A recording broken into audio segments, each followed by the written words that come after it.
Hi friends, எல்லாத்துக்கும் வணக்கம். எல்லோரும் எப்படி இருக்கீங்க? நானும் இவ்வளோ நாளாக ஷார்ட்ஸ் வீடியோ மட்டும் தான் அப்லோட் பண்ணிகிட்டு இருந்தேன். நம்ம சப்ஸ்கிரைபர் ஒருத்தவங்க என்னை லாங் வீடியோ போட்டு சொல்லி மெசேஜ் அனுப்பியிருந்தாங்க. அவங்களுக்காக தான் நான் இந்த வீடியோ இந்த வட்டம் எடுத்திருக்கேன். ஃபஸ்ட் டைம் லாங் வீடியோ போடுறப்போ என்ன பேசுகிறது என்ன பண்ணுறதுன்னு எதுவுமே தெரியல. சரி, நம்மளுக்கு என்ன தோணுதோ அதை சொல்லுவோம், நமக்கு என்ன பிடிச்சிருக்கோ அந்த விஷயத்த ஷேர் பண்ணுவோம் அப்படின்னு சொல்லிட்டு தான் இந்த வீடியோ ஆரம்பித்தேன். ஃபஸ்ட்டே ரொம்பவுமே ஒரு பக்திமயமான வண்ணாத்தியம்மன் கோயிலில் எடுத்த வீடியோ தான் இது. எங்கள் ஊரில் வண்ணாத்தியம்மன் கோயிலில் ஆடி மாதம் வெள்ளிக்கிழமை செவ்வாய்க்கிழமை 2 நாளுமே கூழ் ஊற்றுவாங்க. அந்த கூழ் ஊற்றுற ஃபங்க்ஷனுக்கு நாங்கள் எல்லாருமே போயிருந்தோம். நான், பாப்பா, தம்பி 3 பேரும் போயிருந்தோம். அப்போ எடுத்த வீடியோ தான் இது. நமக்கு மனசில் ஒரு விஷயம் பிடிச்சிருந்தா எவ்வளோ தூரத்துக்கு அதை நம்ம நினச்சிட்டே இருக்கோமோ அது கண்டிப்பாக ஒரு நாள் நடக்குங்க. நானும் இது வரைக்கும் 3 சேனல் ஆரம்பித்து 3லேயுமே நல்ல சப்ஸ்கிரைபர் ரீச் பண்ணுறப்போ எனக்கு அந்த சேனலை தொடர்ந்து நடத்த முடியாமல் போயிருக்கு. ஆனாலும் நான் எந்த விஷயத்துலையுமே அதை கொஞ்சம் ஸ்டாப் பண்ணணும்னு நான் நினைக்கவே இல்லை. திரும்ப நம்ம முயற்சி பண்ணால் என்ன அப்படின்ற ஒரு எண்ணம் தான் எனக்கு வந்துச்சு. அதுக்காக ஆரம்பித்த சேனல் தான் இது. நான் சேனல் ஆரம்பித்து ஒரு வாரத்திலேயே எனக்கு 16 சப்ஸ்கிரைபர் வந்துட்டாங்க. எனக்கு அது ரொம்பவே பெரிய சந்தோஷமாக இருந்துச்சு. ஏன்னா ஒரு வாரத்தில் எனக்கு 16 சப்ஸ்கிரைபர்ன்றது ரொம்ப அதிகம். நான் ஃபஸ்ட்டு ஸ்டார்ட் பண்ண சேனலில் எல்லாமே எனக்கு மேக்ஸிமம் ஒரு 20-25 நாள் இல்லை ஒரு மாதத்துக்கிட்ட ஆயிடுச்சு எனக்கு 10 சப்ஸ்கிரைபர் வர்றதுக்கே. நானும் நிறைய சேனல்லேருந்து எவ்வளவோ நான் ரிவ்யூ பார்த்து நான் வீடியோ போட்டாலுமே எனக்கு ரீச்சே ஆகலை. ஆனால் எனக்கு இந்த ஒரு வாரத்தில் இந்த 16 சப்ஸ்கிரைபர்ன்றது ரொம்ப பெரிய விஷயம். அதுக்கு என்னோடய சேனலை சப்ஸ்கிரைப் பண்ண எல்லாருக்குமே நான் ரொம்ப பெரிய தேங்க் பண்ணிக்கிறேன். கோயிலுக்கு போயிட்டு வீட்டுக்கு வந்தோடனே இந்த 3 பூனைக்குட்டியும் அவங்க அம்மாட்ட அழகாக பால் குடிச்சிட்டே படுத்துட்டு இருந்துச்சு. சரி, இன்றைக்கி வெள்ளிக்கிழமை எல்லாமே வேலையெல்லாம் முடிச்சுட்டு தான் போனோம். இருந்தாலும் வீட்டுக்கு விளக்கு வைக்கிற நேரம் ஆயிடுச்சு. பசங்க 2 பேருமே ஸ்கூல் விட்டு வந்ததுலேருந்து ஹோம்ஒர்க் செய்யவே இல்லை. என் கூட கோயிலுக்கு அங்கே இங்கே நனைஞ்சிட்டு இருந்தனால ஹோம்ஒர்க் செய்கிறதுக்கு கொஞ்சம் லேட் ஆயிடுச்சு. சரி, நானும் அவங்கள 2 பேர்த்தையும் ஹோம்ஒர்க் செய்ய சொல்லிவிட்டு வீட்டில் கொஞ்சோண்டு பணியாரம் மாவு இருந்துச்சு. அதில் பணியாரம் சுட்டு நாங்கள் எல்லாருமே 3 பேருமே உட்காந்து சாப்பிட ஆரம்பித்தோம். இதிலேருந்து அந்த கோயிலில் கொடுத்த கூழ் வேறு, அதை குடித்ததே வயிறு ரொம்பவுமே ஃபில்லாக இருந்துச்சு. நாளைக்கு சனிக்கிழமை லீவு அப்படின்றனால நாளைக்கு ஊருக்கு போகலான்னு சொல்லிட்டு பிளான் பண்ணியாச்சு. ஆனால் அவங்க அப்பாட்ட என்ன பர்மிஷன் கேட்கல. நாங்கள் மட்டும்தான் முடிவு பண்ணி வச்சுருக்கோம். சரி, இவங்க கூட பேசிக்கிட்டே நாளைக்கு சமைக்கிறதுக்கு கீரையும் ஆஞ்சி வச்சாச்சு. கீரை ஆஞ்சிட்டு நைட்டில் டிஃபன் சப்பாத்தி போடுறதுக்கு மாவு பிணைஞ்சி வச்சுருந்தேன். சரின்னு சொல்லிவிட்டு சப்பாத்தியும் போட்டு சாப்பிட்டுட்டே நாளைக்கு ஊருக்கு போகிறத பற்றி டிஸ்கஸ் பண்ணியாச்சு ஒரு வழியாக. சரி, நாளைக்கு நீங்கள் போயிட்டு வாங்க அப்படின்னு சொல்லிட்டாரு. ஊரில் விசேஷம்லாம் இல்லைங்க, சும்மா தம்பி வீட்டுக்கு போய் ரொம்ப நாள் ஆயிடுச்சு. ஸ்கூல் லீவ்லேயும் கூட நாங்கள் போக முடியலை. ஏன்னா நம்ம வீடு கட்டுற வேலை ஆரம்பிச்சிட்டோம். வீடும் கட்டிகிட்டு இருக்கிறனால மேலே ஃபுல்லாகவே சென்ட்ரிங் போட்டுட்டு தான் நம்ம எங்கேயும் போகணும் அப்படின்னு சொல்லிட்டு முடிவில் இருந்தேன். அதனால் சரின்னு சொல்லிட்டு காலையில் எந்திரிச்சு வெள்ளனாவே எந்திரிச்சு மாவு ஆட்டி வச்சுட்டு போயிட்டோன்னா நைட்டு அவருக்கு ஊற்றி சாப்பிட்டுக்கிறதுக்கு கொஞ்சம் ஈஸியாக இருக்கும். இதோட காலையில் ஒரே இதாகவே லெமன் சாதமும் சவுச்சவ் போட்டு பாசிப்பருப்பு கூட்டு வச்சுட்டேன். லெமன் சாதம் அப்படின்றப்போ அது நைட்டு வரைக்கும் கொஞ்சம் தாங்கும்.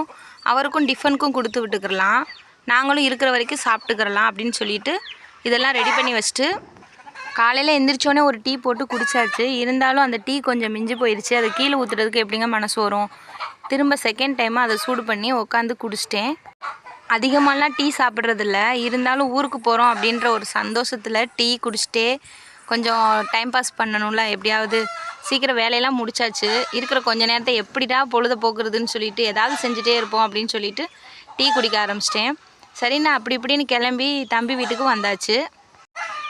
நாங்கள் இங்கே வீட்டுக்கு கிளம்பி வர்றதுக்கு மணி 6:45 ஆயிடுச்சு.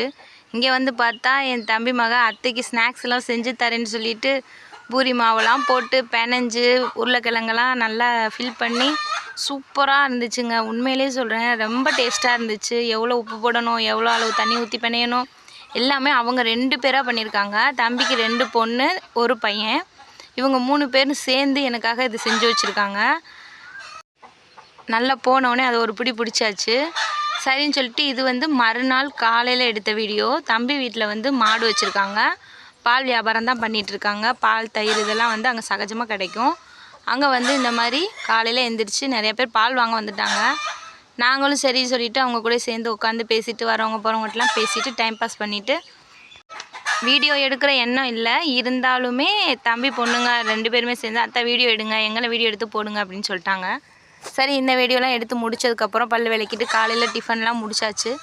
சாப்பிட்டு முடித்ததுக்கப்புறம் பசங்க எல்லோரும் சேர்ந்து இன்றைக்கி வந்து மினி குக்கிங் செய்வோம் அப்படின்னு சொல்லிட்டு பூரி மாவுலாம் பெனஞ்சு வச்சு எண்ணெயெல்லாம் காய வச்சு வச்சிட்டாங்க. பாவம் அவங்க நேரத்துக்கு காற்றடிச்சிட்டே இருந்துச்சுங்க, ரொம்ப காற்றடிச்சிச்சு. சரி பிள்ளைங்க ரொம்ப கஷ்டப்படுறாங்களேன்னு சொல்லிட்டு அவங்களுக்கு அடுப்பெல்லாம் கூட்டி கொடுத்து எண்ணெயெல்லாம் வச்சு சூடு பண்ணி எல்லாம் பண்ணி அவங்க கூட சேர்ந்து நானும் சேர்ந்து விளையாட ஆரம்பிச்சிட்டேன். நமக்கு எல்லா நாளுமே என்ஜாய் பண்ணுறதுக்கு டைம் கிடைக்கும், ஆனால் இந்த மாதிரி ஒரு சில வாய்ப்புகள் கிடைக்கையில் விட்டுறக்கூடாது. நான் சின்ன பிள்ளை எப்படிலாம் என் ஃப்ரெண்ட்ஸ் கூட விளையாண்டேனோ அந்த மாதிரி தான் என் தம்பி பசங்க கூடயும் என்னோடய பசங்க கூடயும் சேர்ந்து நான் விளையாட ஆரம்பிச்சிட்டேன். கொஞ்ச நேரத்தில் நானும் சின்ன பிள்ளையாகவே மாறிட்டேங்க. கவலை இல்லாமல், வீடை பற்றி நினப்பு இல்லாமல், பசங்களை ஸ்கூலுக்கு அனுப்பணும், நாளைக்கு என்ன சமைக்கணும், இன்றைக்கி என்ன சமைக்கணும், அந்த எந்த கவலையும் இல்லாமல் ரொம்ப சந்தோஷமாக அதை வந்து பொழுது கழிச்சாச்சு. இங்கே பாருங்களேன், பூரி போட்ட உடனே செம்மையாக வந்துருச்சு. என்னடா மாவு வாங்கி வச்சுருக்கீங்க, சூப்பராக வருதே அப்படின்ற மாதிரி தான் இருந்துச்சு. நேற்று சுட்ட அந்த பப்ஸும் நல்லா இருந்துச்சு, இன்றைக்கி போட்ட இந்த பூரியும் நல்லா இருந்துச்சு. ஆனால் என்னென்னா இது கொஞ்ச நேரத்துலேயே வந்து இந்த பூரியை வந்து ஒவ்வொரு ஆளாக வாயில் எடுத்து எடுத்து தின்ன ஆரம்பிச்சிட்டாங்க. இது என்னோடய பசங்க 2 பேர், இது தம்பி பையன், இது தம்பி பொண்ணு, இன்னொரு தம்பி பொண்ணு.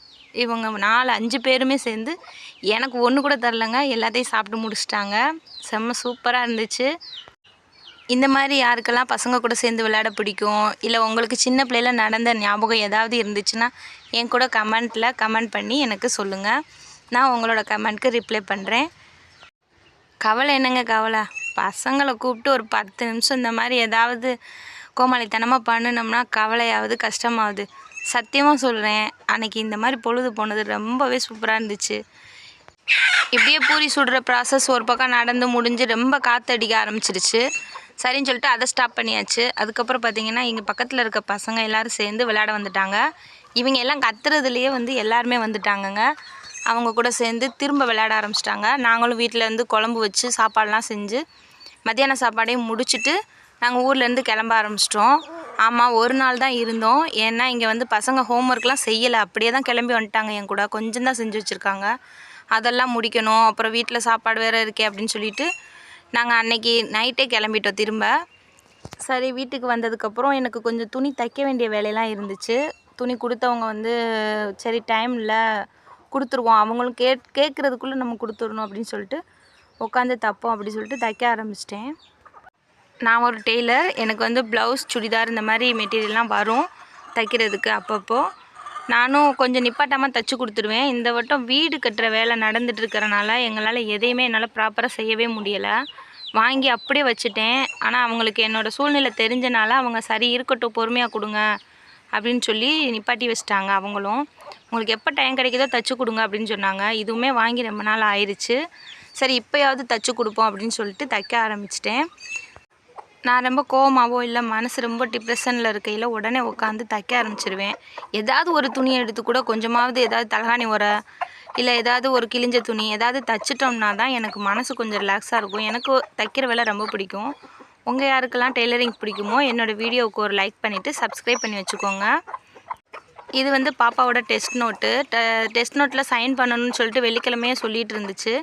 ஆனால் நான் வந்து சைன் பண்ணலை, மறந்துட்டோம். ஊருக்கு போகிற அவசரத்தில் அதான் ஜாலியில் கிளம்பிட்டோமே, எங்கே சைன் பண்ணுறது, அதனால் இப்போ கொண்டுட்டு வா நான் சைன் பண்ணி தரேன்னு சொல்லி சொன்னேன். அதுக்கப்புறம் சரி சைன் பண்ணேன். நானும் உட்காந்து துணியை வெட்டுறதுக்குள்ளே எல்லா நோட்டையும் கொண்டுட்டு வந்து கொடுத்து ஒரு வழியாக சைன் வாங்கிடுச்சு பாப்பா. சரி சைன் போட்டுட்டு நைட்டில் டிஃபன் ஏதாவது செய்வோன்னு சொல்லிட்டு எந்திரிச்சு டிஃபன் செய்ய போகிறதுக்குள்ளே எங்கள் வீட்டுக்கார் வேணாம் நான் கடையிலேருந்து வாங்கிட்டு வந்துடுறேன், இன்றைக்கி ஏதாவது கடையிலேருந்து சாப்பிட்டுக்கலாம் அப்படின்னு சொல்லிட்டாரு. சரி இன்றைக்கி சனிக்கிழமை வேறையா, வாயெல்லாம் ரொம்பவே நம்மன்னு இருந்துச்சு. அதனால் சரி அப்பப்போ தான் எப்போயாவது தான் வாங்குவோம் கடையில். அவர்கிட்ட நாங்கள் ஊர்லேருந்து வந்த விஷயத்த சொல்லலை. ரெண்டாவது ஒன்று அவருக்கு மட்டும்தான் கடையில் வாங்குறதா அவர் நினச்சிட்டு இருந்திருக்காரு. கடைசியில் பார்த்தா நாங்கள் வந்துட்டோன்னு சொன்னோடனே சரி உங்களுக்கு சேர்த்து வாங்கிட்டு வந்துடுறேன் கடையில் அப்படின்னு சொல்லிட்டு மதுரையிலேருந்து வரும்போதே கடையில் சாப்பாடு வாங்கிட்டு வந்துட்டாங்க. சரி நைட் சாப்பாடு இந்த மாதிரி சாப்பிட்டுட்டு எங்களோட 2 நாள் வீடியோவும் உங்கள் கூட ஷேர் பண்ணதில் ரொம்பவே சந்தோஷமாக இருக்குது. என் வீடியோ உங்களுக்கு பிடிச்சிருந்துச்சுன்னா சேனலை சப்ஸ்கிரைப் பண்ணிக்கோங்க, லைக் பண்ணிக்கோங்க. என்னோடய வீடியோ உங்களுக்கு அடிக்கடி காட்டும்.